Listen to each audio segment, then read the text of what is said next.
नमस्कार शेतकरी बंधूंनो, हुमणी ही बहुभक्षी कीड अनेक महत्त्वाच्या पिकांसाठी नुकसानकारक ठरते. या किडीची अंडी, अळी, कोश अवस्था भूमिगत असल्याने तिचं नियंत्रण करणं अवघड जातं. हुमणी अळीच्या भारतामध्ये सुमारे 300 प्रजातींची नोंद आहे. या किडीचे प्रौढ पुंगेरे आणि अळी यांच्या खाद्य वनस्पती या वेगवेगळ्या आहेत.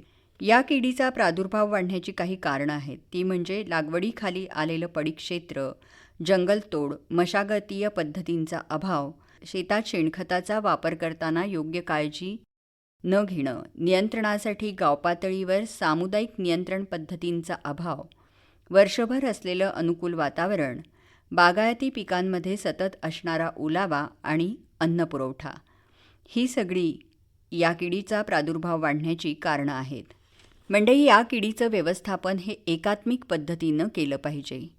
एकात्मिक पद्धतीमध्ये पहिली पद्धत आहे ती म्हणजे मशागतीय पद्धत. उन्हाळ्यामध्ये जमिनीची खोल नांगरट करावी. त्यामुळे जमिनीमधील सुप्तावस्थेतील प्रौढ भुंगेरे पृष्ठभागावर येतात.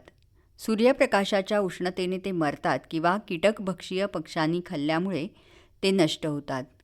उघड्या पडलेल्या सुप्तावस्थेतील किडी गोळा करून डिझेल मिश्रित पाण्यात टाकून त्यांचा नायनाट करावा. अर्धवट कुजलेल्या शेणखताचा शेतात वापर केल्यास प्रादुर्भाव वाढण्याची शक्यता असते. त्यामुळे शेतात टाकण्यापूर्वी पूर्ण कुजलेलं शेणखतच वापरावं. शेणखताचा वापर करण्यापूर्वी त्याची तपासणी करावी.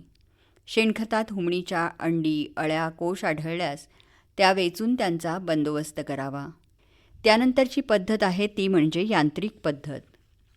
मंडळी, मे ते जून महिन्यांमध्ये साधारणतः 30 ते 40 मिलीमीटर इतका पूर्वमोसमी पाऊस झाल्यानंतर सायंकाळी 7 ते 9 या वेळेत प्रौढ भुंगेरे कडुनिंब, बाभूळ, बोर यासारख्या झाडांवर समूहाने गोळा होतात.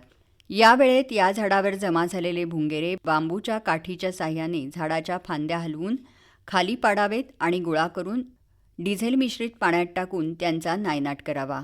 हा उपाय प्रादुर्भावग्रस्त क्षेत्रातील सर्व शेतकऱ्यांनी गाव पातळीवर सामुदायिकरित्या करणं गरजेचं आहे. यानंतर प्रकाश सापळ्यांचा वापर. मंडळी, झाडाखाली हेक्टरी 1 याप्रमाणे 1 प्रकाश सापळा लावावा.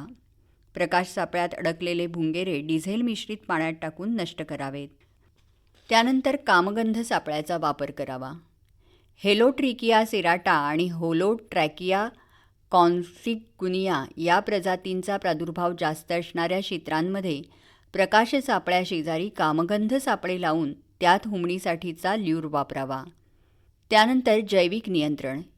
मैना, बगळा, कावळा, चिमणी यासारखे कीटकभक्षीय पक्षी हुमणी अळीच्या नियंत्रणासाठी महत्त्वाची भूमिका बजावतात.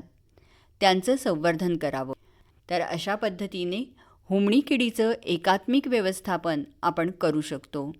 बरं, तर पुन्हा भेटूया उद्याच्या कृषीवाणीत. तोपर्यंत नमस्कार.